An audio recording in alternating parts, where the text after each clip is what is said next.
जी शुक्राना गुरु जी। ओम नमः शिवाय। शिव जी सदा सहाय। ओम नमः शिवाय। गुरु जी सदा सहाय। संगत जी, गुरु जी का अनंतम अंतम शुक्राना, लख लख शुक्राना। संगत जी, शिव पुराण का पाठ बहुत ही ब्लेस पाठ होता है, वो बहुत किस्मत से सुनने को मिलता है। आंटी जी फ्रांस बैठ के शिव पुराण के पाठ की सेवा कर रही हैं। गुरु जी क्यों करवा रहे हैं, इसका एक कारण है संगत जी, क्योंकि गुरु जी को अपनी प्यारी संगत का कल्याण करना है। गुरुजी को अपनी प्यारी संगत का उनके घर बैठे उन्हें शिव पुराण सुना के उनके हर दुख को दूर करना है। गुरुजी को अपनी प्यारी संगत को हमेशा खुश देखना है। गुरुजी हमारे साथ हमारे कर्म को इस तरह काटते हैं कि हमें पता भी नहीं चलता कब हमारे कर्म कट रहे हैं शिव पुराण सुनते सुनते। संगत जी, आंटी जी इतना परेशान थी, तब आंटी जी हमारे से कांटेक्ट किया, तो हमने आंटी जी को मतलब हम कौन होते दे सेवा देने वाले, गुरुजी ने सेवा दी कि शिव पुराण की। आंटी जी रेगुलर सेवा कर रही हैं। संगत जी, आप इस सेवा का लाभ उठाओ, ये आप लोगों के कल्याण के लिए हो रही है। आप सुनो शिव पुराण के पाठ को। आइए पाठ को शुरू करते हैं। संगत जी, ब्लैक मैजिक, नेगेटिविटी किसी के काम नहीं बनते। आप देखना शिव पुराण को जैसे जैसे आप सुनना शुरू करना, कुछ दिन होंगे, देखना आपको धीरे धीरे कैसे आपके घर में पॉजिटिव वातावरण बनता चला जाएगा। तो संगत जी, बस मैं आपको यही कहूँगा, गुरु जी विश्वास रखो। गुरु जी चमत्कार बहुत करते हैं। गुरु जी टेम्परेरी नहीं परमानेंट देते हैं। आइए पाठ शुरू करते हैं। जय गुरु जी। गुरु जी शुक्राना। गुरु जी ओम नमः शिवाय। शिव जी सदा सहाय। ओम नमः शिवाय। गुरु जी सदा सहाय। शुक्राना शुक्राना गुरु जी महाराज। ओम गणपते नमः। श्री श्री महापुराण रुद्र संहिता। देवताओं का पलायन। इंद्र आदि के पूछने पर बृहस्पति का रुद्रदेव की जयता बताना।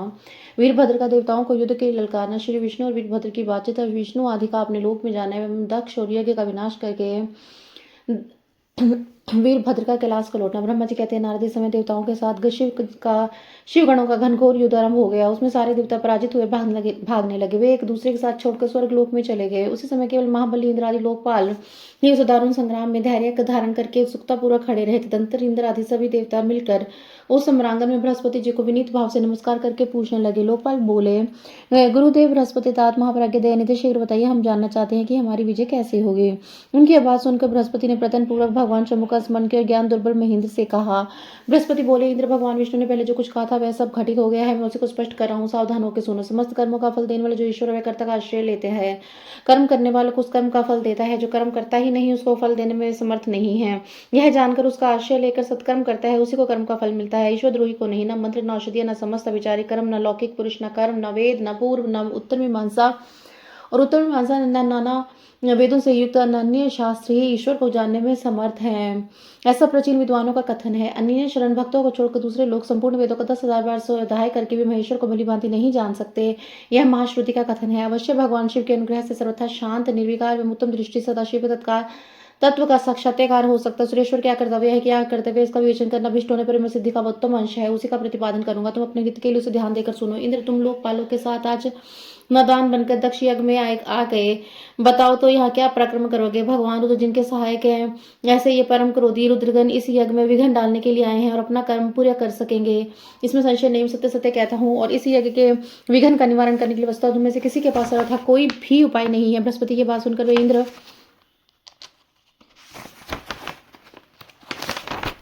वे इंद्र समस्त लोकपाल बड़ी चिंता में पड़ गए। तब महावीर रुद्रगणों से घिरे हुए वीरभद्र ने मन ही मन भगवान शंकर का स्मरण करके इंद्र आदि लोकपालों को डांटा और उसके पश्चात रुद्रगणों के नायक वीरभद्र ने रोष से भरकर तुरंत ही संपूर्ण देवताओं को तीखे बाणों से घायल कर दिया। उन बाणों की चोट खाकर इंद्र आदि समस्त सुरेश्वर भागते हुए 10 दिशाओं में चले गए। जब लोकपाल चले गए तो देवता भाग खड़े हुए वीरभद्र अपने गणों के साथ यज्ञशाला के समीप गए। उस समय वहां विद्यमान समस्त ऋषि अत्यंत भयभीत हो परमेश्वर श्री हरि से रक्षा की प्रार्थना करने लगे। सहसा नतमस्तक होकर शीघ्र बोले, देवादिदेव रमानाथ सर्वेश्वर महाप्रभु, आप दक्ष के यज्ञ की रक्षा कीजिए। आप ही यज्ञ, इसमें संशय नहीं है। यज्ञ आपका कर्म है, रूप है, रंग है। आप यज्ञ के रक्षक हैं। दक्ष यज्ञ की रक्षा कीजिए, आपके सिवा दूसरा कोई इसका रक्षक नहीं है। ब्रह्मा जी कहते हैं, नारद ऋषियों का वचन सुनकर मेरे सहित भगवान विष्णु वीरभद्र के साथ युद्ध करने की इच्छा से चले। श्री हरि को युद्ध के लिए उदित देखकर शत्रुमर्दन वीरभद्र, जो वीर प्रमथ गणों से घिरे थे, कड़े शब्दों में भगवान विष्णु को डांटने लगे। ब्रह्मा जी कहते हैं, नारद वीरभद्र की बात सुनकर बुद्धिमान देवेश्वर विष्णु वहां प्रसन्नता पूर्वक हंसते हुए बोले, श्री विष्णु का, वीरभद्र आज तुम्हारे सामने मैं कुछ कहता हूँ, उसे सुनो। मैं भगवान शंकर का सेवक हूँ, तुम मुझे रुद्रदेव से विमुख ना कहो। दुष्ट ज्ञानी है, कर्मकांड में निष्ठा है। इसने मूढ़वश पहले मुझसे बारंबार अपने यज्ञ में चलने के लिए प्रार्थना की थी। मैं भक्त के अधीन ठहरा, इसलिए चला गया। भगवान महेश्वर भी भक्त के अधीन रहते हैं। तात दक्ष मेरा भक्त है, इसलिए मुझे यहाँ आना पड़ा। रुद्र के क्रोध से उत्पन्न वीर, तुम रुद्र तेज स्वरूप हो, उत्तम प्रताप के आश्रय हो। मेरी प्रतिज्ञा सुनो, मैं तुम्हें आगे बढ़ने से रोकता हूँ और तुम मुझे रोको। परिणाम वही होगा जो होना होगा, मैं पराक्रम करूंगा। ब्रह्मा जी कहते, नारद भगवान विष्णु के ऐसा कहने पर महाबाहु वीरभद्र हंसकर बोला, आप मेरे प्रभु के भक्त हैं, यह जानकर मुझे प्रसन्नता। इतना कहकर गणनायक वीरभद्र हंस पड़ा। विनय से नतमस्तक होकर बड़ी प्रसन्नता के साथ श्री विष्णुदेव से कहने लगा। वीरभद्र ने कहा, महाप्रभु, मैं आपके भाव की परीक्षा के लिए कड़ी कड़ी बातें कही थी।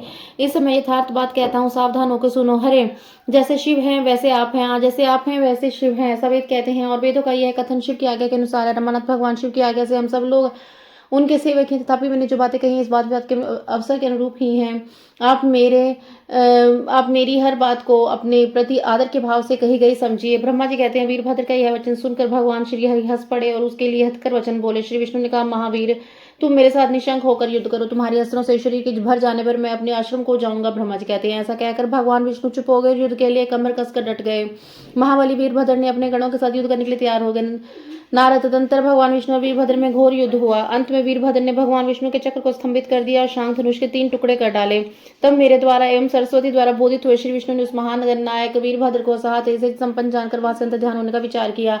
दूसरे देवता भी जान गए कि सती के प्रति जो न्याय हुआ है उसी का यह भावी परिणाम है। दूसरों के संकट का सामना करना अत्यंत कठिन है। यह जानकर वे सब देवता अपने सेवकों से स्वतंत्र सर्वेश्वर शिव का स्मरण करके अपने अपने लोक को चले गए। मैं भी पुत्र के दुख से पीड़ित होकर सत्य लोक में चला गया और अत्यंत दुख से आतुर होने सोचने लगा कि अब मुझे क्या करना चाहिए। मेरे तथा श्री विष्णु के चले जाने पर मुनि से समस्त शिव यज्ञ के आधार रहने वाले देवता शिवगण द्वारा पराजित हो भाग गए। उनका यह उपद्रव देखकर और ये महामक का विध्वंस निकट जानकर वह यज्ञ भी अत्यंत भयभीत हो मृग का रूप धारण करके वहां से भागा। मृग के रूप में आकाश की ओर भागते वीरभद्र ने उसे पकड़ लिया और उसका मस्तक काट डाला और फिर उन्होंने मुनित देवताओं के अंग भंग कर दिए, बहुतों को मार डाला। प्रतापी मणिभद्र ने मृग को उठाकर पटक दिया, उसकी छाती को पैर पीछे दबाकर तत्काल उसकी दाढ़ी मूछ नोच ली। चरण ने बड़े वेग से पूछा कि दांत उखाड़ ले, क्योंकि पूर्व काल में जिस समय महादेव जी को दक्ष द्वारा गाली दी जा रही थी उस समय वे दांत दिखा दिखाकर हंस रहे थे। नंदी ने भग को रोष पूर्वक पृथ्वी पर दे मारा और उनकी दोनों आंखें निकाल ली, क्योंकि जब दक्ष शिव जी को शाप दे रहे थे तो उस समय आंखों के संकेत से उनका अनुमोदन सूचित कर रहे थे। वहां रुद्र गणनायकों ने स्वधा स्वाहा और दक्षिणा देवियों की बड़ी विडंबना की। वहां जो मंत्र तंत्र दूसरे लोग थे उनका भी तिरस्कार किया। ब्रह्मपुत्र दक्ष भय के मारे अंतर्वेदी के भीतर छिप गए। वीरभद्र उनका पता लगाकर उन्हें बलपूर्वक पकड़ लाए। फिर उनके गाल पकड़कर उन्होंने उनके मस्तक पर तलवार से आघात किया, परंतु योग के प्रभाव से दक्ष का सारा अभेद हो गया था, इसलिए कट नहीं सका। जब वीरभद्र को ज्ञात हुआ कि संपूर्ण शस्त्रों से इनके मस्तक का भेद नहीं हो सकता, तब उन्होंने दक्ष की छाती पर पैर रख दबाया और दोनों हाथों से गर्दन मरोड़कर तोड़ डाली। फिर शिवद्रोही दुष्ट दक्ष के उस सिर को गणनायक वीरभद्र ने अग्नि कुंड में डाल दिया। अंदर जैसे सूर्य घोर अंधकार राशि का नाश करके उदय चल पर आरूढ़ होते हैं, उसी प्रकार वीरभद्र दक्ष और उनके यज्ञ का विध्वंस करके कृत कार्य हो तुरंत ही वहां से उत्तम कैलाश पर्वत को चले गए। वीरभद्र को काम पूरा करके आया देखकर परमेश्वर शिव मन ही मन बहुत संतुष्ट हुए। उन्होंने उन्हें वीर प्रमथ गणों का अध्यक्ष बना दिया। श्री विष्णु की पराजय में दधीचि मुनि के शाप को कारण बताते दधीचि और शिव के विवाद का इतिहास, मृत्युजय मंत्र के अनुष्ठान से दधीचि की अवध्यता और श्री हरि का शिव को दधीचि की पराजय के लेखन करने का आश्वासन। महर्षि अमित बुद्धिमान ब्रह्मा जी की कही हुई यह कथा सुनकर द्विश्रेष्ठ नारद विस्मय में पड़ गए। उन्होंने प्रसन्नता पूर्वक प्रश्न किया। नारद जी ने पूछा, पिताजी, भगवान विष्णु शिव जी को छोड़कर देवताओं के साथ दक्ष यज्ञ में क्यों चले गए? उनके तिरस्कार उनका हुआ क्या? वे प्रलयकारी पराक्रम वाले भगवान शंकर को नहीं जानते हैं? फिर उन्होंने ज्ञानी पुरुष की भांति रुद्रगणों के साथ युद्ध क्यों किया? करुणानिधि, मेरे मन में बहुत संदेह है, आप कृपा करके मेरे इस संशय को नष्ट कर दीजिए और प्रभु मन में उत्साह पैदा करने वाले शिव चरित्र को कहिए। ब्रह्मा जी ने कहा, नारद, पूर्व काल में राजा शिव की सहायता करने वाले श्री हरि को दधीचि मुनि ने शाप दे दिया, जिससे इस समय वे इस बात को भूल गए कि वे दूसरे देवताओं को साथ ले दक्ष के यज्ञ में चले गए। दधीचि ने क्यों शाप दिया यह सुनो। प्राचीन काल में शिव नाम से प्रसिद्ध एक महातेजस्वी राजा हो गए थे। वे महाप्रभावशाली मुनीश्वर दधीचि के मित्र थे। दीर्घ काल की तपस्या के प्रसंग से शिव व दधीचि के विवाद आना आरंभ हो गया, जो तीनों लोकों में महान अनर्थकारी के रूप में विख्यात हुआ। इस विवाद में वेद के विद्वान शिव भक्त दधीचि कहते थे कि शूद्र, वैश्य और क्षत्रिय इन तीनों वर्णों में ब्राह्मण ही श्रेष्ठ है, इसमें संशय नहीं है। महामुनि दधीचि के बाद सुनकर धन वैभव के मत से मोहित हुए राजा शुभ ने उसका इस प्रकार प्रतिवाद किया। शुभ बोले, राजा इंद्र आदि 8 लोकपालों के स्वरूप को धारण करता है, वह समस्त वर्णों और आश्रमों का पालक एवं प्रभु है, इसलिए राजा ही सबसे सर्वश्रेष्ठ है। राजा की श्रेष्ठता का प्रतिपादन करने वाली श्रुति भी कहती है कि राजा सर्वदेवमय है। मुनि श्रुति के कथनानुसार जो सबसे बड़ा देवता है वह मैं ही हूँ।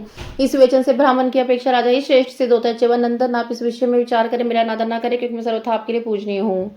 राजा शिव का यह मत श्रुतियों और स्मृतियों के विरुद्ध था। इसे सुनकर भृगुकुल भूषण मुनिशेष दधीची को बड़ा क्रोध हुआ। मुनि अपने गौरव का विचार करके कुपित हुए। महातेजस्वी दधीची ने शिव के मस्तक पर बाएं मुक्के से प्रहार किया। उनके मुक्के की मार खाकर ब्रह्मांड के अधिपति कुत्सित बुद्धि वाले शिव अत्यंत कुपित होकर गरज उठे। उन्होंने वज्र से दधीची को काट डाला। उसी वजह से आहत होकर भृगुवंश दधीची पृथ्वी पर गिर पड़े। भार्गव वंशधर दधीची ने गिरते समय शुक्राचार्य का स्मरण किया। योगी शुक्राचार्य ने आकर दधीची के शिर को जिसे शिव ने काट डाला था पर तुरंत जोड़ दिया। दधीची के अंगों को पूर्ववत जोड़कर शिव भक्त शिरोमणि तथा मृत्युंजय विद्या के परिवर्तक शुक्राचार्य ने उनसे कहा। शुक्राचार्य बोले, तात दधीची, मैं सर्वेश्वर भगवान शिव का पूजन करके तुम्हें श्रुति प्रतिपादित मृत्युंजय मंत्र नामक श्रेष्ठ मंत्र उपदेश देता हूँ। त्र्यंबकम यजामहे, हम भगवान त्र्यंबक का यजन करते हैं। त्र्यंबक का अर्थ तीनों लोकों के पिता प्रभावशाली शिव। वे भगवान सूर्य, सोम और अग्नि तीनों मंडलों के पिता हैं। सत्व रज और तम तीनों गुणों के महेश्वर हैं। आत्म तत्व, विद्या तत्व, शिव तत्व, इन तत्वों के हवनीय गर्भपत्य दक्ष अग्नि तत्व, इन तीनों अग्नियों के सर्वत्र उपलब्ध होने वाली पृथ्वी, जल एवं तेज, इन तीन मूर्त भूतों के त्रिविध हैं। त्रिविध के, त्रिभुज के, त्रिधा भूत, उन सबके ब्रह्मा विष्णु और शिव, इन देवताओं के महान ईश्वर महादेव जी हैं। मंत्र का द्वितीय चरण है। इस प्रथम चरण की व्याख्या हुई। मंत्र का द्वितीय चरण है सुगंधि पुष्टि वर्धनम। जैसे फूलों में उत्तम गंध होती है, उसी तरह वे भगवान शिव संपूर्ण भूतों में, तीन गुणों में, समस्त कृत्यों में, इंद्रियों में, अन्य देवों में, गणों में उनके प्रकाशक सारभूत आत्मा के रूप में व्याप्त है। सुगंध युक्त एवं संपूर्ण देवताओं के ईश्वर हैं। सुगंधिम पद की व्याख्या हुई है। अब पुष्टिवर्धन की व्याख्या करते हैं। उत्तम व्रत का पालन करने वाले द्विश्रेष्ठ महामुनि नारद। उन अंतर्यामी पुरुष शिव से प्रकृति का पोषण होता है। महातत्व से लेकर विशेष पर्यंत संपूर्ण विकल्पों की पुष्टि होती है। तब मुझ ब्रह्मा का, विष्णु का,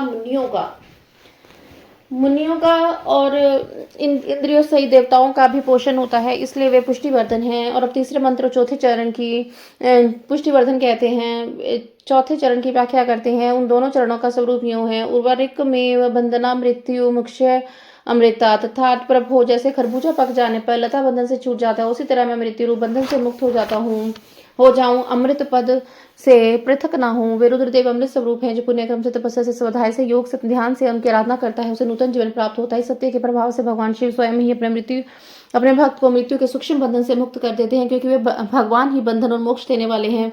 ठीक उसी तरह जैसे उर्वरक तथा ककड़ी का पौधा अपने फल को स्वयं ही लता के बंधन में बांधे रखता है, पक जाने पर स्वयं ही बंधन से मुक्त हो जाती है। अमृत संजीवनी मंत्र है, जो मेरे मत से सर्वोत्तम है। तुम प्रेम पूर्वक नियम से भगवान शिव का स्मरण करते हुए इस मंत्र का जप करो। जप और हवन के पश्चात इसी से मंत्रित किए हुए जल को दिन और रात में पियो तथा शिव विग्रह के सामने बैठकर उनका ध्यान करते रहो।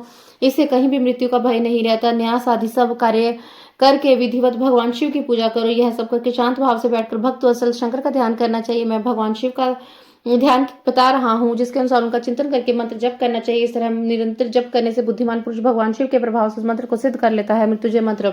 हस्तम्भोज युगस्त कोम्ब युगलाद रिक्ते है तोयम शिरहं सिंचितम करो युगेन तदतम स्वांके सकुंभो करो अक्षस्त्र मृग हस्त अम्बुज जगतम मूर्धस्त चंद्र स्तवत पीयूषा आद्र तनु भजे साग्रिजम त्र्यक्षम च मृत्युजम।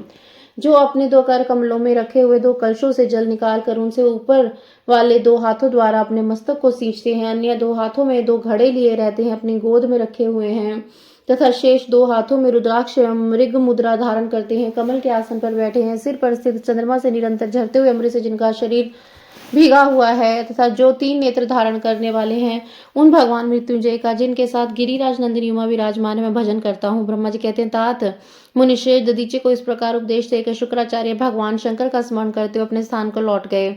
उनकी वह बात सुनकर महामुनि दधीचि बड़े प्रेम से शिव जी का स्मरण करते हुए तपस्या के लिए वन में गए। वहां जाकर उन्होंने विधि पूर्वक मृत्युंजय मंत्र का जप और प्रेम पूर्वक भगवान शिव का चिंतन करते हुए तपस्या प्रारंभ की। दीर्घ काल तक उस मंत्र का जप और तपस्या द्वारा भगवान शंकर की आराधना करके दधीचि ने महामृत्युंजय शिव को संतुष्ट किया। महामुनि उस जप से प्रसन्नचित होकर भक्त वत्सल भगवान शिव दधीचि के प्रेमवश उनके समीप प्रकट हुए। अपने प्रभु शंभु का साक्षात दर्शन करके मुनीश्वर दधीचि को बड़ी प्रसन्नता हुई। उन्होंने विधि पूर्वक प्रणाम करके दोनों हाथ जोड़कर भक्ति भाव से शंकर का स्तवन किया। तात मुने तदंतर मुनि के प्रेम से प्रसन्न हुए शिव ने च्यवन कुमार दधीचि से कहा, तुम वर मांगो। भगवान शिव का यह वचन सुनकर भक्त शिरोमणि दधीचि दोनों हाथ जोड़कर नतमस्तक और भक्त वत्सल शंकर से बोले। दधीचि ने कहा, देव देव महादेव, मुझे 3 वर दीजिए, मेरी हड्डी वज्र हो जाए, कोई मेरा वध न कर सके और मैं सर्वथा अधीन रहूं, कभी मुझ में दीनता न आए। दधीचि का वचन सुनकर प्रसन्न हुए परमेश्वर शिव ने तथास्तु कहकर उन्हें 3 वर दिए। शिव जी से 3 वर पाकर वेद मार्ग में प्रतिष्ठित महामुनि दधीचि मग्न हो गए। शीघ्र ही राजा शिव के स्थान में गए। महादेव जी से वध्यता वज्रमय अस्थि और अधीनता पाकर दधीचि ने राजेंद्र शुभ नरेश के मस्तक पर लात मारी। फिर तो राजा शिव ने क्रोध करके दधीचि पर वज्र से प्रहार किया। वे भगवान विष्णु के गौरव से अधिक गर्व से भरे हुए थे, परंतु शिव का चलाया हुआ वज्र परमेश्वर शिव के प्रभाव से महात्मा दधीचि का नाश न कर सका।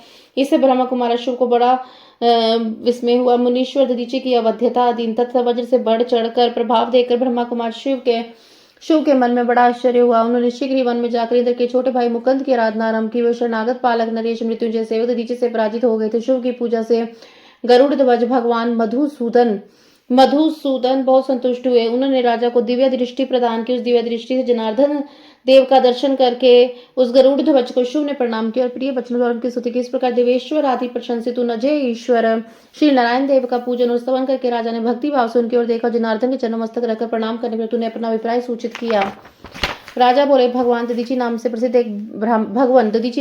एक ब्राह्मण है जो धर्म के ज्ञाता है। उनके हृदय में विनय का भाव है। वे पहले मेरे मित्र थे। इन दिनों रोग शोक से रहित मृत्युंजय महादेव की आराधना करके वे उन्हीं कल्याणकारी शिव के प्रभाव से समस्त अस्त्र शस्त्रों द्वारा सदा के लिए अवध्य हो गए हैं। एक दिन उन महातपस्वी दधीचि ने भरी सभा में आकर अपने बाएं पैर से मेरे मस्तक को बड़े वेग से अवहेलना पूर्व प्रहार किया और बड़े गर्व से कहा, मैं किसी से नहीं डरता है। हरे वे मृत्युंजय से उत्तम वर पाकर अनुपम गर्व से भर गए।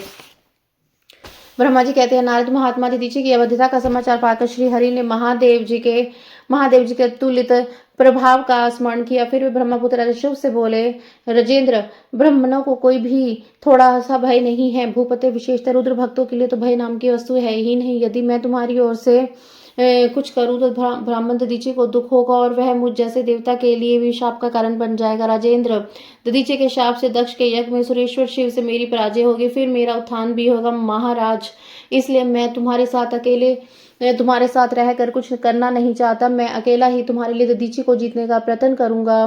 भगवान विष्णु का यह वचन सुनकर शिव बोले, बहुत अच्छा, ऐसा ही करो, ऐसा ही हो। ऐसा कहकर वे कार्य में मन लगा तो उत्सुक प्रसन्नता पूर्वक वहीं ठहर गए। श्री विष्णु और देवताओं से अपराजित दधीचि का उनके लिए शाप और शुभ पर अनुग्रह। ब्रह्मा जी कहते हैं, नारद भक्त वत्सल भगवान विष्णु शुभ का हित साधन करने के लिए ब्राह्मण का रूप धारण करके दधीचि के आश्रम पर गए। वहां जगत गुरु श्री हरि ने शिव भक्त शिरोमणि ब्रह्मर्षि दधीचि को प्रणाम करके शिव के कार्य की सिद्धि के लिए उदित हो उनसे बात की। श्री विष्णु बोले, भगवान शिव की आराधना में तत्पर रहने वाले विनाशी ब्रह्मर्षि दधीचि, मैं तुमसे वर मांगता हूँ, उसे तुम मुझे दो। शिव के कार्य की सिद्धि चाहने वाले देवता देवी श्री हरि के याचना करने पर शैव शिरोमणि दधीचि ने शीघ्र भगवान विष्णु से इस प्रकार कहा। दधीचि बोले, ब्राह्मण, आप क्या चाहते, मुझे ज्ञात हो गया है। आप शिव का काम बनाने के लिए साक्षात भगवान श्री हरि का ही ब्राह्मण रूप में धारण करके आए हैं। इसमें संदेह नहीं कि आप मायावी हैं, किंतु देवेश जनार्दन, मुझे भगवान रुद्र की कृपा से भूत भविष्य वर्तमान तीनों कालों का ज्ञान सदा ही बना रहता है। सूरत में आपको जानता हूँ, आप पापाहारी श्री हरि एवं विष्णु है। यह ब्राह्मण का वेश छोड़िए। दुष्ट बुद्धि वाले राजा शिव ने आपकी आराधना की है। भगवान हरे, आपकी भक्त वत्सलता को मैं जानता हूँ। छल छोड़िए, अपने रूप को ग्रहण कीजिए और भगवान शंकर के स्मरण में मन लगाइए। मैं भगवान शंकर की आराधना में लगा रहता हूँ। ऐसी दशा में यदि मुझे किसी को भय हो तो आप यत्न पूर्वक सत्य की शपथ के लिए कहिए। मेरा मन शिव के स्मरण में लगा रहता है, मैं कभी झूठ नहीं बोलता। इस संसार में किसी देवता या दैत्य से भी मुझे भय नहीं होता। श्री विष्णु बोले, उत्तम व्रत का पालन करने वाले दधीचि, तुम्हारा भय सर्वथा नष्ट हो, क्योंकि तुम शिव की आराधना के तत्पर हो, इसलिए सर्वज्ञ हो। परंतु मेरे कहने से एक बार अपने प्रतिद्वंदी राजा शिव से जाकर कह दो कि राजेंद्र, मैं तुमसे डरता हूँ। भगवान विष्णु का वचन सुनकर शैव शिरोमणि मुनि दधीचि निर्भय ही रहे और हंसकर बोले, दधीचि ने कहा, मैं देवदेव पिता पानी भगवान ने शंभु के प्रसाद से कभी किसी से और किंचित मात्र नहीं डरता, सदा ही निर्भय रहता हूँ। इस पर श्री हरि ने मुनि को दबाने की चेष्टा की। देवताओं ने उसका साथ दिया, किंतु सबके सभी अस्त्र कुंठित हो गए। तदंतर भगवान श्री विष्णु ने अगणित गणों की सृष्टि की, परंतु महर्षि ने उनको भी भस्म कर दिया। तब भगवान ने अपनी अनंत विष्णु मूर्ति प्रकट की। यह सब देखकर च्यवन कुमार ने वहां जगदीश्वर भगवान विष्णु से कहा। दधीचि बोले, महाभाव, माया को त्याग दीजिए। विचार करने से प्रतिभा समात्र प्रतीत होती है। माधव, मेरे सहस्त्रों दुर्भाग्य वस्तुओं को जान लिया है। आप मुझ में अपने सहित संपूर्ण जगत को देखिए। निर्लस्य होकर मुझ में ब्रह्मा एवं रुद्र के भी दर्शन कीजिए। मैं आपको दिव्य दृष्टि देता हूँ। ऐसा कहकर भगवान शिव के तेज से पूर्ण शरीर वाले च्यवन कुमार दधीचि मुनि ने अपनी देह में समस्त ब्रह्मांड का दर्शन कराया। जब भगवान विष्णु ने उन पर कोप करना चाहा, इतने में मेरे साथ राजा शिव वहां पहुंचे। मेरे निश्चेष्ट खड़े हुए भगवान पद्मनाभ को तथा देवताओं को क्रोध करने से रोका। मेरी बात सुनकर इन लोगों ने ब्राह्मण दधीचि को परास्त नहीं किया। श्री विष्णु उनके पास गए और उन्होंने मुनि को प्रणाम किया। तदंतर शिव अत्यंत दीन हो मुनीश्वर दधीचि के निकट आए और उन्हें प्रणाम करके प्रार्थना करने लगे। शिव बोले, मुनि शिव भक्त शिरोमणि, मुझ पर प्रसन्न हुए। परमेश्वर, आप दुर्जनों की दृष्टि से दूर रहने वाले हैं, मुझ पर कृपा कीजिए। ब्रह्मा जी कहते हैं, नाराज शिव की बात सुनकर तपस्या की निधि ब्राह्मण दधीचि ने उन पर अनुग्रह किया। तत्पश्चात श्री विष्णु आदि को देखकर वे मुनि क्रोध से व्याकुल हो गए। मन ही मन शिव का स्मरण करके विष्णु देवताओं को शाप देने लगे। दधीचि ने कहा, देवराज इंद्र सहित देवताओं और मुनीश्वरों, तुम लोग रुद्र की क्रोधाग्नि से श्री विष्णु तथा अपने गणों सहित पराजित और ध्वस्त हो जाओ। देवताओं को इस प्रकार शाप दे शिव को देखकर देवताओं और राजाओं के पूजनीय दधीचि ने कहा, राजेंद्र, ब्राह्मण ही बली और प्रभावशाली होते हैं। ऐसा स्पष्ट रूप से कहकर ब्राह्मण दधीचि अपने आश्रम में प्रविष्ट हो गए। फिर दधीचि को नमस्कार कर मात्र करके शिव अपने घर चले गए। तत्पश्चात भगवान विष्णु देवताओं के साथ जैसे आए थे उसी तरह अपने वैकुंठ लोक को चले गए। इस प्रकार वह स्थान स्थानेश्वर नामक तीर्थ के रूप में प्रसिद्ध हो गया। स्थानेश्वर की यात्रा करके मनुष्य शिव का सायुज्य प्राप्त कर लेता है। तात, मैंने तुम्हें संक्षेप से शिव और दधीचि के विवाद कथा सुनाई है और भगवान शंकर को छोड़कर केवल ब्रह्मा और विष्णु को ही जो शाप प्राप्त हुआ है उसका वर्णन किया है।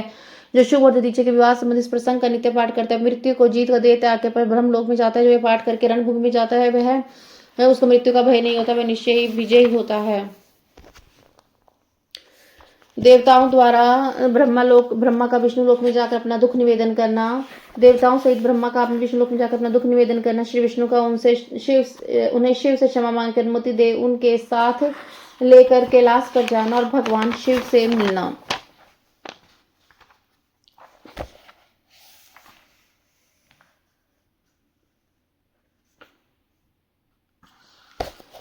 नारद जी बोले, विधाता महाप्रज्ञा, आप शिव तत्व का साक्षात्कार करने वाले हैं। आपने यह बड़ी अद्भुत एवं रमणीय शिव लीला कही है। तात, वीरभद्र जब दक्ष के यज्ञ का विनाश करके कैलाश पर्वत पर चले गए तब क्या हुआ, यह हमें बताइए। ब्रह्मा जी बोले, नारद देव के सैनिकों ने जिनके अंग भंग कर दिए थे वे समस्त पराजित देवता और मुनि उस समय मेरे लोक में आए हैं। वहां मुझ स्वयंभू को नमस्कार करके सबने बारंबार मेरा स्तवन किया। फिर अपने विशेष कलेश को पूर्ण रूप से सुनाया। उसे सुनकर मैं पुत्र शोक से पीड़ित हो गया, अत्यंत व्यग्र हो गया थी तो चिंता करने लगा। फिर मैंने भक्तिभाव से भगवान विष्णु का स्मरण किया और इससे मुझे समयोचित ज्ञान प्राप्त हुआ। तदंतर देवताओं और मुनियों के साथ मैं विष्णु लोक में गया और वहां भगवान विष्णु को नमस्कार करके नाना प्रकार के स्तोत्रों द्वारा उनकी स्तुति करके उनसे अपना दुख निवेदन किया। मैंने कहा, देव, जिस तरह से यज्ञ पूर्ण हो, यजमान जीवित हो और समस्त देवता तथा मुनि सुखी हो जाएं, वैसा उपाय कीजिए। देवदेव रमना देव सुखदायक विष्णु, हम देवता और मुनि निश्चय आपकी शरण में आए हैं। मुझ ब्रह्मा की बात सुनकर भगवान लक्ष्मीपति विष्णु तथा जिनका मन सदा भगवान शिव में लगा रहता है और जिनके हृदय में कभी दीनता नहीं आती, शिव का स्मरण करके इस प्रकार बोले। श्री विष्णु ने कहा, देवताओं परम सम्मत तेजस्वी पुरुष ने जो कि अपराध किया जाए तो भी उसके बदले में अपराध करने वाले मनुष्य के लिए वह अपराध मंगलकारी नहीं हो सकता है। विधाता समस्त देवता परमेश्वर शिव के अपराधी हैं, क्योंकि इन्हें भगवान शंभु को यज्ञ का भाग नहीं दिया है। अब तुम लोग शुद्ध हृदय से शीघ्र प्रसन्न होने वाले उन भगवान शिव के पैर पकड़कर उन्हें प्रसन्न करो, उनसे क्षमा मांगो। जिन भगवान के कुपित हो जाने पर सारा जगत नष्ट हो जाता है, जिनके शासन से लोकपालों सहित यज्ञ का जीवन शीघ्र समाप्त हो जाता है, वे भगवान महादेव इस समय अपनी प्राण वल्लभा सती से बिछुड़ गए हैं तथा अत्यंत दुरात्मा दक्ष ने अपने दुर्वचन रूपी बाणों से उनके हृदय को पहले से ही घायल कर दिया है। अतः तुम लोग शीघ्र ही जाकर उनसे अपने अपराधों के लिए क्षमा मांगो। विधि उन्हें शांत करने का केवल यही उपाय है। मैं समझता हूँ कि ऐसा करने से भगवान शंकर को संतोष होगा। यह मैंने सच्ची बात कही है। ब्राह्मण, मैं भी तुम सब लोगों के साथ शिव के निवास स्थान पर चलूंगा और उनसे क्षमा मांगूंगा। देवता आदि सहित मुझ ब्रह्मा को इस प्रकार उपदेश देकर श्री हरि ने देवगणों के साथ कैलाश पर्वत पर जाने का विचार किया। तंत्र देवता, मुनि और प्रजापति आदि सब उनके ही स्वरूप ही हैं। वे श्री हरि उन सबको साथ लेकर अपने वैकुंठ धाम से भगवान शिव के शुभ निवास के गिरि श्रेष्ठ कैलाश को चले गए। कैलाश भगवान शिव को सदा प्रिय है। मनुष्य से भिन्न किन्नर अप्सराएं, योग सिद्ध महात्मा पुरुष उनका भली भांति सेवन करते हैं तथा यह पर्वत बहुत ऊंचा है। इसके निकट रुद्रदेव के मित्र कुबेर की अलका नामक महादिव्य रमणीपुरी है, जिसे सब देवताओं ने देखा। उस पुरी के पास सौगंधिक वर्ण देवताओं की दृष्टि में आया, जो सब प्रकार के वृक्षों से हरा भरा दिव्य था। उसके भीतर सर्वत्र सुगंध फैलाने वाले सौगंधिक नामक कमल खिले हुए थे। उसके बाहरी भाग में नंदा अलकनंदा दो अत्यंत पावन दिव्य सरिताएं बहती हैं, जो दर्शन मात्र से प्राणियों के पाप हर लेती हैं। यक्षराज कुबेर की अलकापुरी और सौगंधिक वन को पीछे छोड़कर आगे बढ़ते हुए देवताओं ने थोड़ी दूरी पर शंकर जी के वट वृक्ष को देखा। उसने चारों ओर से अपनी विचल छाया फैला रखी थी। वह वृक्ष 100 योजन था और 100 योजन ऊंचा था और उसकी शाखाएं 75 योजन तक फैली हुई थी। उस पर कोई घोंसला नहीं था। ग्रीष्म का ताप तो उसे दूर ही था। बड़े पुण्यात्मा पुरुषों को उसका दर्शन हो सकता है। वह परम रमणीय और अत्यंत पावन है। वह दिव्य वृक्ष भगवान शंभु का योग स्थल है। योगियों के द्वारा सेवी और परम उत्तम है। मुमुक्षुओं के आश्रयभूत तथा महायोग में वट वृक्ष के नीचे विष्णु तथा सब देवताओं ने भगवान शंकर को विराजमान देखा। मेरे पुत्र महासिद्ध सनकादि जो सदा शिव भक्त में तत्पर रहने से शांत हैं, बड़ी प्रसन्नता के साथ उनकी सेवा में बैठे हैं। बड़ी प्रसन्न भगवान शिव का श्री विग्रह परम शांत दिखाई देता है और उनके सखा कुबेर जो गुहों के तथा राक्षसों के स्वामी हैं, कुटुंब अपने सेवागण कुटुंबीजनों के साथ साथ विशेष रूप में उनके सेवा किया करते हैं। वे परमेश्वर शिव उस समय तपस्वी जनों को परम प्रिय लगने वाला सुंदर रूप धारण किए बैठे हैं। भस्म आदि से उनके अंगों की बड़ी शोभा हो रही है। भगवान शिव अपने भक्त वत्सल स्वभाव के कारण सारे संसार के सुहृद हैं। नारद उस दिन वे कुशासन पर बैठे थे और सब संतों के सुनते हुए तुम्हारे प्रश्न करने पर तुम्हें उत्तम ज्ञान का उपदेश दे रहे थे। वे बायां चरण अपनी दाईं जांघ पर तथा बायां हाथ बाएं घुटने पर रखे, कलाई में रुद्राक्ष की माला डाले सुंदर तर्क मुद्रा में विराजमान थे। इस रूप में भगवान शिव का दर्शन करके उस समय विष्णु आदि सभी देवताओं ने दोनों हाथ जोड़कर मस्तक झुकाकर तुरंत उनको उनके चरणों में प्रणाम किया। मेरे साथ भगवान विष्णु को आया देख सत्पुरुषों के आश्रयदाता भगवान रुद्र उठकर खड़े हो गए और उन्होंने सर झुकाकर प्रणाम भी किया। फिर विष्णु आदि सभी देवताओं ने जब भगवान विष्णु को प्रणाम किया तब उन्होंने मुझे नमस्कार किया। ठीक उसी तरह जैसे लोगों को उत्तम गति प्रदान करने वाले भगवान विष्णु प्रजापति कश्यप को प्रणाम करते हैं, तत्पश्चात देवताओं और सिद्धों गणाधीशों और महर्षियों से नमस्कृत तथा स्वयं भी नमस्कार करने वाले भगवान शिव से श्री हरि ने आदर पूर्वक वार्तालाप के आरंभ किया। देवताओं द्वारा भगवान शिव की स्तुति, भगवान शिव का देवता आदि के अंगों के ठीक होने, दक्ष के जीवित होने का वरदान देना, श्री हरि आदि सतयुग मंडप में पधार कर शिव का दक्ष को जीवित करना और दक्ष और विष्णु आदि के द्वारा उनकी स्तुति। देवताओं ने भगवान शिव की अत्यंत विनय के साथ स्तुति करके अंत में कहा, आप पर उत्कृष्ट परमेश्वर परात्पर हैं। आप सर्वव्यापी विश्व मूर्ति महेश्वर का नमस्कार है। आप विष्णु कलत्र, विष्णु क्षेत्र, भानु, भैरव, शनागत, वत्सल, त्र्यंबक, विहरणशील हैं। आप मृत्युंजय मंत्र हैं। शोक भी आपका ही रूप है। आप त्रिगुण गुणात्मा हैं। चंद्रमा, सूर्य और अग्नि आपके नेत्र हैं। आप सबके कारण धर्म मर्यादा स्वरूप हैं। आपको नमस्कार है। आपने अपने ही तेज से संपूर्ण जगत को व्याप्त कर रखा है। आप निर्विकार प्रकाश पूर्ण चिदानंद स्वरूप पर ब्रह्मा परमात्मा है। महेश्वर ब्रह्मा, विष्णु, इंद्र, चंद्र आदि समस्त देवता और मुनि आपसे उत्पन्न हुए हैं। चूंकि आप शरीर को 8 भागों में विभक्त किए रहते हैं, संसार का पोषण करते हैं, इसलिए अष्ट मूर्ति कहलाते हैं। आप ही सबके आदि कारण करुणामय ईश्वर हैं। आपके भय से यह वायु चलती है। आपके भय से अग्नि जलाने का काम करती है। आपके भय से सूर्य तपता है। आपके भय से मृत्यु सब और दौड़ती फिरती दया सिंधु महेश्वर परमेश्वर प्रसन्न होइए। हम नष्ट वचेत हो रहे हैं, तथा सदा ही हमारी रक्षा कीजिए। नाथ करुणानिधि शंभो, आपने अब तक नाना प्रकार के आपत्तियों से जिस तरह हमें सदा सुरक्षित रखा है, उसी तरह आज भी हमारी रक्षा कीजिए। नाथ दुर्गेश, आप शीघ्र ही कृपा करके इस अपूर्ण यज्ञ का प्रजापति दक्ष का भी उद्धार कीजिए। भक्त को अपनी आंखों से मिल जाए, यजमान दक्ष जीवित हो जाए, पूषा के दांत जम जाए और भृगु की दाढ़ी मूछ पहले जैसी हो जाए। शंकर आयुधों और पत्थरों की वर्षा से जिनके अंग भंग हो गए हैं, उन्हीं देवता आदि पर आप सर्वथा अनुग्रह करें, जिससे उन्हें पूर्णतया आरोग्य लाभ हो। नाथ, यज्ञ कर्म पूर्ण हो जाने पर जो कुछ शेष रहे वह सब का पूरा भाग हो। रुद्रदेव, आपके भक्त से यज्ञ पूर्ण हो, अन्यथा नहीं। ऐसा कहकर मुझ ब्रह्मा के साथ सभी देवता अपराध क्षमा करने के लिए उदित हो हाथ जोड़कर भूमि पर दंड के समान पड़ गए। ब्रह्मा जी कहते हैं, नाथ, मुझ ब्रह्मा लोक पर प्रजापति मुनि से श्रीपति विष्णु के न्याय विनय करने पर परमेश्वर शिव प्रसन्न हो गए। देवताओं को आश्वासन देकर हंसकर उन पर परम अनुग्रह करते हुए करुणानिधान परमेश्वर शिव ने कहा, श्री महादेव जी बोले, सुश्रेष्ठ ब्रह्मा और विष्णु देव, आप दोनों सावधान होकर मेरी बात सुने। मैं सच्ची बात कहता हूँ तात, आप दोनों की सभी बातों को मैंने माना है। दक्ष के यज्ञ का सदा विध्वंस मैंने नहीं किया है। दक्ष स्वयं ही दूसरों से द्वेष रखता है। दूसरों के प्रति जैसा बर्ताव किया जाएगा वह अपने लिए भी फलित होगा। अतः ऐसा कर्म कभी नहीं करना चाहिए दूसरों को कष्ट देने वाला हो। दक्ष का मस्तक जल गया है, इसलिए उसके सिर के स्थान में बकरे का सर जोड़ दिया जाए। भग देवता मित्र की आंख से अपने यज्ञ को देखें। तात, कुशा नामक देवता जिनके दांत टूट गए, यजमान के दांतों से भली भांति पिसे हुए ज्ञान का भक्षण करे, वह बात मैंने सच्ची बताई। मेरा विरोध करने वाले भृगु की दाढ़ी के स्थान पर बकरे की दाढ़ी लगा दी जाए। शेष सभी देवताओं के जिन्होंने मुझे यज्ञ भाग में यज्ञ की अविष्ट वस्तु प्रदान की हैं, सारे अंग पहले की भांति ठीक हो जाए। अर्धवायु आदि यागिकों में जिनकी भुजाएं टूट गई हैं, वे अश्विनी कुमारों की भुजाओं से जिनके हाथ नष्ट हो गए हैं, वे पूषा के हाथों से अपने काम चलाएंगे हैं। मैंने आप लोगों से प्रेमवश कहा है। ब्रह्मा जी कहते हैं, नारद, ऐसा कहकर वेद का अनुसरण कर सूर्य सम्राट चराचर पति दयालु परमेश्वर महादेव जी चुप हो गए। भगवान शंकर का वह भाषण सुनकर श्री विष्णु और ब्रह्मा सहित संपूर्ण देवता संतुष्ट होकर तत्काल साधुवाद देने के लगे। तदंतर भगवान शंभु को आमंत्रित करके मुझ ब्रह्मा और देवर्षियों के साथ श्री विष्णु अत्यंत हर्षपूर्वक पुनः दक्ष की यज्ञशाला की ओर चले। इस प्रकार उनकी प्रार्थना से भगवान शंभु विष्णु देवताओं से कनखल में स्थित प्रजापति दक्ष की यज्ञशाला में पधारे। उस समय रुद्रदेव ने वहां यज्ञ का और विशेषतः देवताओं और ऋषियों का वीरभद्र के द्वारा विध्वंस किया। उसे देखा स्वाहा स्वधा पूषा तुष्टि धृति सरस्वती एवं समस्त ऋषि पितर अग्नि अन्य बहुत से यक्ष गंधर्व राक्षस वहां पड़े हैं। उनमें से कुछ लोगों के अंग तोड़ डाले गए थे, कुछ लोगों के बाल नोच लिए गए थे और कितने समरांगन में अपने प्राणों से हाथ धो बैठे थे। उस यज्ञ की वैसी दुर्वस्था देखकर भगवान शंकर ने अपने गणनायक महाप्रक्रमी वीरभद्र को बुलाकर हंसते हुए कहा, महाभाव वीरभद्र, यह तुमने क्या किसा काम किया है? तात तुमने थोड़ी ही देर में देवता ऋषि आदि को बड़ा भारी दंड दिया। बस जिसने ऐसा द्रोपण कान किया उसको विलक्षण यज्ञ का आयोजन किया जाए जिसे यह फल मिला हो, ऐसा फल मिला हो उस दक्ष को तुम शीघ्रता से ले। जय गुरु जी। संगत जी, अगर आपने पाठ को एंड तक सुन लिया ना, समझ लो आपने गुरु जी की एक ऐसी ब्लेसिंग्स पा ली है आपके जीवन में जो जल्दी आपके जीवन को बदलना शुरू कर देगी और जल्दी आपके घर में पॉजिटिव वातावरण बनने लग जाएगा। चैनल को सब्सक्राइब कर लो। और संगत जी, एक छोटी सी सेवा देता हूँ, पाठ को 7 संगत में शेयर कर दो। जो गुरु जी की संगत हो, जिनको आप जानते हो, जो गुरु जी के बारे में ना जानते हो, उन 7 संगत को यह पाठ शेयर कर दो ताकि उनका भी कल्याण हो सके। ये आप सबकी संगत की सेवा है जो एंड तक पाठ सुन रहे हैं। जय गुरु जी। और प्यारा सा कमेंट जरूर करें। जय गुरु जी।